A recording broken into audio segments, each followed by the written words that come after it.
This is Ayahuasca brew, Syrian rue and Mushirin Tenua flora and Salvia divinorum trip report by Kapitan, posted to aroid.org on November 8, 2008. I was 18 years old when the night I decided to brew my own medicine began. My life had been turned upside down in the past year. My father had been arrested for robbery 6 months earlier. He tried to end his own life several times after the arrest.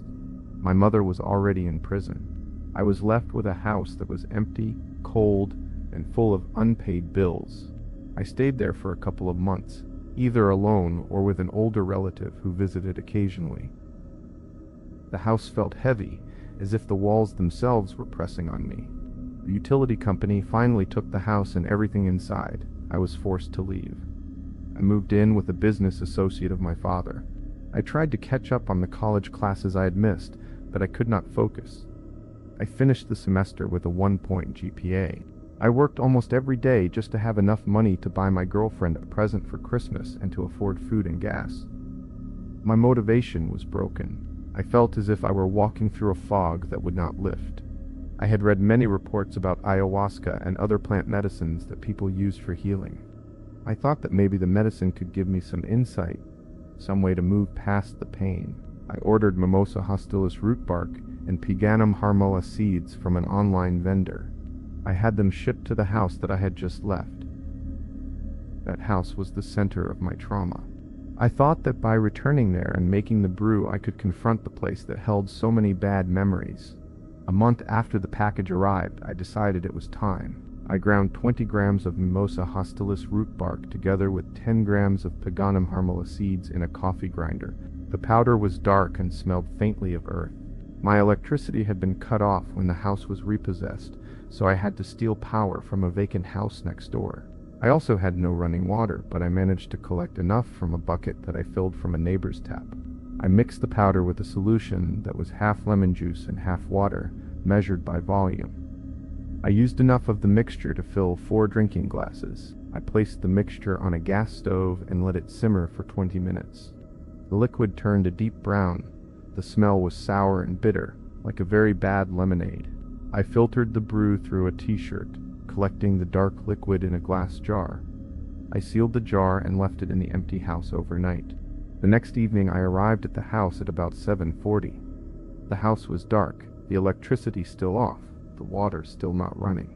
I lit a fire in the fireplace with a few matches. I moved the couch that was closest to the fireplace so that I could sit with my feet on the floor and feel the heat. The room felt like a modern version of a tribal ritual space. There was no electric light, only the orange glow of the fire and the faint flicker of the gas stove.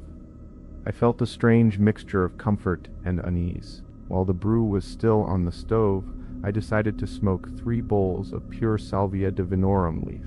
The leaf was not concentrated. It was the raw plant material. I did not feel any vivid visual hallucinations from the salvia. Instead, I felt a deep sense of disassociation, as if I were floating outside of my own body.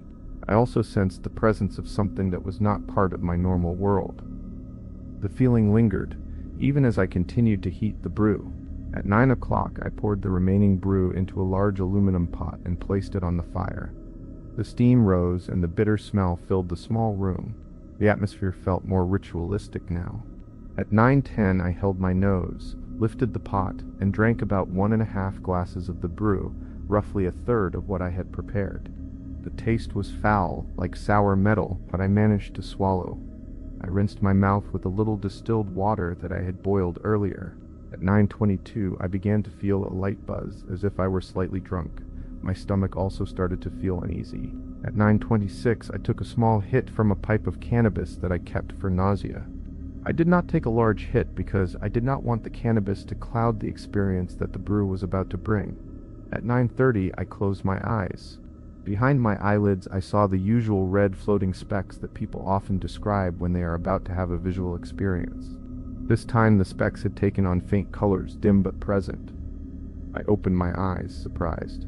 I had expected the brew might not work, but it was already working faster than I had imagined. I closed my eyes again. This time, a bright neon bolt of light flashed across my inner vision. My thoughts started to feel a little scrambled.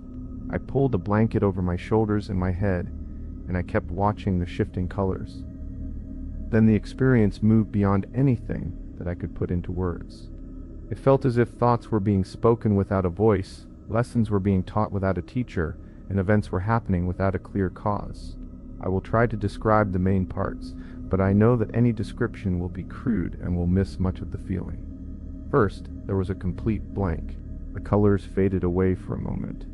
Then, in an instant, my field of vision filled with countless tiny eyes, like the eyes of insects. They were everywhere, billions of them, all over the space that I could see. The more I tried to focus, the more eyes appeared. They moved in waves, forming clusters that seemed to belong to a single mind. From those clusters a large, feminine, grasshopper-like creature emerged. She was tall, with long limbs and many eyes. She welcomed me. As she spoke, no sound came from her lips.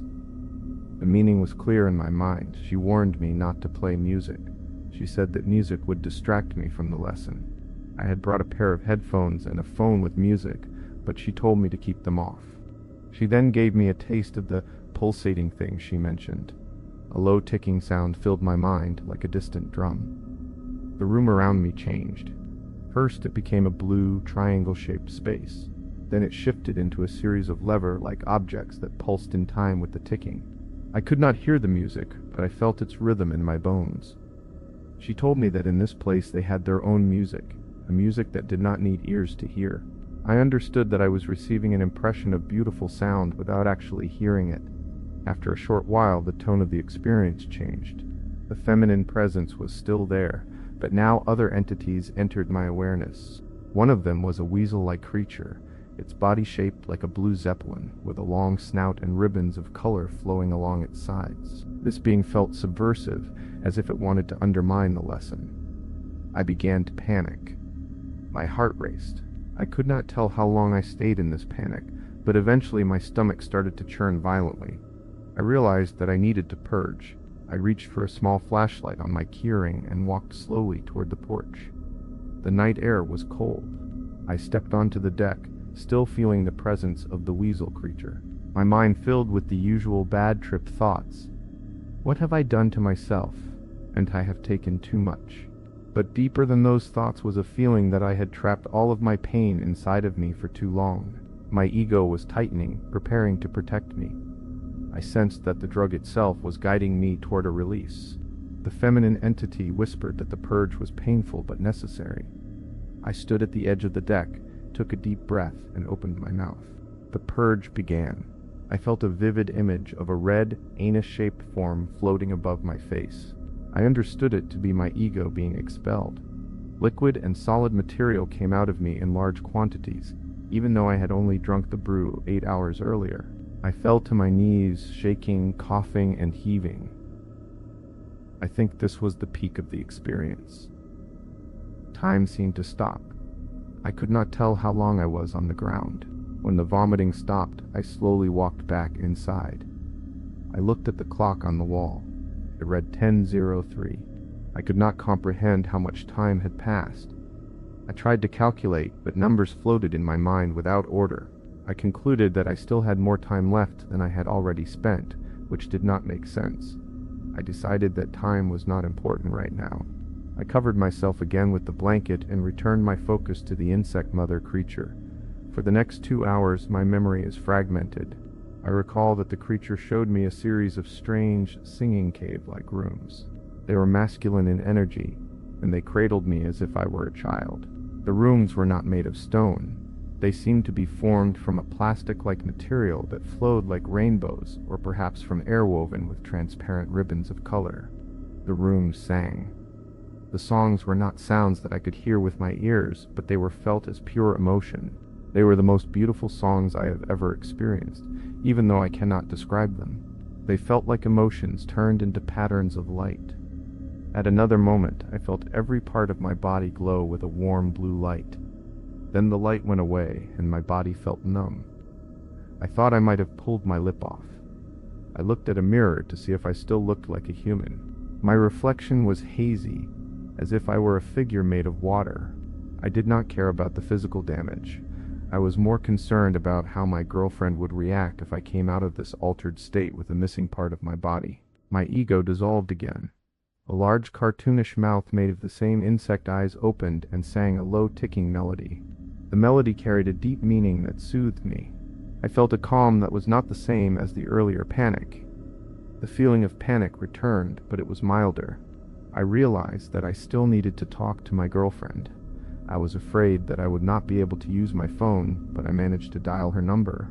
I told her the time I remembered and asked her how much longer I might be out of my mind. I could not do arithmetic. Numbers floated, but I could not place them in order. I felt that I was either on a plateau or on the downhill side of the experience. Part of me wanted the trip to end. Part of me wanted to stay longer and learn more. I confessed to her all the things I had done that hurt her. While I spoke, I continued to see visual patterns. A web of black and yellow flowers melted before my eyes. I saw a strange diamond-shaped plastic object with holes and small balls moving up and down through the holes. The patterns shifted as I talked. The conversation lasted about an hour. As we talked, the visual patterns slowly faded. My sense of time began to return. I told her goodbye and hung up. My phone now read 1:40. Reality was still altered for another 2 hours. I stayed awake, thinking about everything that had happened. My thoughts were clearer than they had been during the peak, but still tinged with the colors of the experience. Eventually, I fell asleep on the couch. I woke the next morning at about 9 o'clock. I felt strangely energetic and optimistic. The heaviness that had been on my chest for months seemed lighter. I decided to enroll in school full-time. I felt a sense of purpose that had been missing. I had a mild headache, but it did not bother me. The day after the brew, I felt a quiet confidence that I had not felt in a long time. Looking back, I can see 3 main lessons that the medicine gave me. First, I learned that I had been holding my pain inside like a sealed container. The purge was the container breaking open. Second, I learned that there are parts of myself that want to protect me, even if they appear frightening, and that I can listen to those parts without being overwhelmed.